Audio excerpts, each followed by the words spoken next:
近些年来，连开出口大单的中国武器日前再传喜讯。埃塞俄比亚从我国进口的32门先进重型卡车炮已经全部到货，随时可投入实战。来看详细情况。Hello， 各位老铁，大家好，欢迎收看本期迷彩虎，我是虎妞。随着提格雷战事的逐渐结束，埃塞俄比亚军队继续加强其军队建设，特地向中国订购了至少32门181型155毫米卡车炮。这是继巴斯坦大单后，中国重炮再开军售大单。而且埃塞俄比亚总理阿里就在过年期间视察了埃塞俄比亚阿瓦士阿巴战术技术学院，并检阅了埃塞俄比亚空军及陆军部队。埃塞俄比亚陆军新装备的中国造181型155毫米榴弹炮也正式公开亮相。181型卡车炮是目前解放军现役的自行155毫米重炮，主要配属于解放军的炮兵旅部队当中使用，是解放军集团军级的主要远程打击火力之一。这种火炮系统具有很强的机动性，可以在很远的距离上自行部署。它的重量足够轻，只有25吨，可由大多数中型运输机空运。强大的机动能力和平台适应能力让这款火炮十分受国外大客户欢迎。巴斯坦最先相中了181卡车炮，巴斯坦一口气从中国手中购买了300门181卡车炮，目前基本上已经到货了。可以说这笔订单是非常大的。要知道解放军全军列装的181卡车炮也不超过600门，而巴斯坦一下子几乎就购买了解放军装备的半数。但是巴斯坦陆军规模可比解放军陆军小多了，可见巴斯坦购买这么多181卡车炮是将其当作压制印军炮兵的主力了。从巴斯坦的出口订单来看，181卡车炮的单价约为210万美元，这个价格对于一款自行火炮而言是十分便宜了。印度买的 M777 还要500万美元一门呢。181卡车炮采用52倍径长身管，能够兼容所有标准的155毫米北约弹药，以及中国开发的本土弹药。所以这种榴弹炮可以使用各种不同的弹药，通用性相比西方与俄罗斯榴弹炮更强。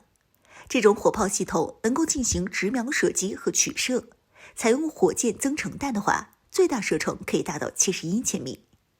有分析认为，这次埃塞俄比亚订购32门181卡车炮就是为提格雷冲突而购买的。但是等火炮到了，战争也结束了。现在他们将为埃塞俄比亚部队提供重要的火力支援能力，以防再次发生冲突。埃塞俄比亚和苏丹近期冲突不断，埃塞俄比亚空军甚至出动了多架战斗机，以应对苏丹地面部队。苏丹地面部队则以重炮还击。因此，这可能是迫使埃塞俄比亚采购181卡车炮的主要原因。当然，随着这些181卡车炮的到货，埃塞俄比亚现在无疑拥有了一支非常强大的炮兵作战力量。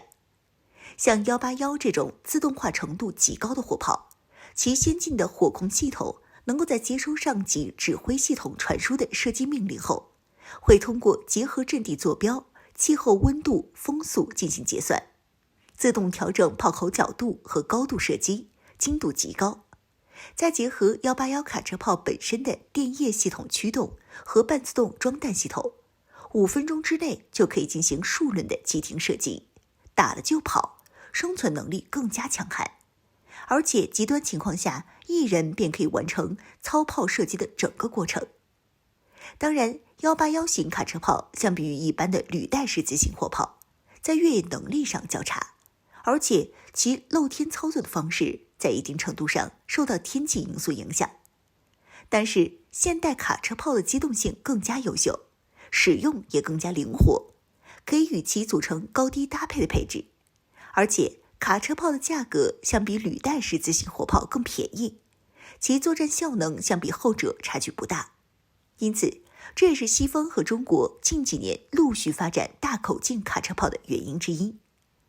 总而言之，埃塞俄比亚军队在接装了181卡车炮后，苏丹方面可能就要掂量一下了。如今埃塞军队有了更先进的重炮，如果这次再用重炮轰人家，指不定会遭遇到更猛烈的炮火还击。不过说到苏丹，有个事儿挺有意思的，苏丹同样是中国武器的大客户。此前，苏丹就从中国购买了9架 FTC-2000G 高级教练机。现在为了进一步抗衡埃塞俄比亚空军的苏-27，苏丹甚至打算购买歼10C 战机。所以说，这让人想起了2伊战争期间，冲突双方都到中国购买武器，再回战场上用中国武器互殴的囧事儿。只不过当初我们出售的都是皮实耐用的武器，而现在我们出口的都是世界顶尖的先进武器。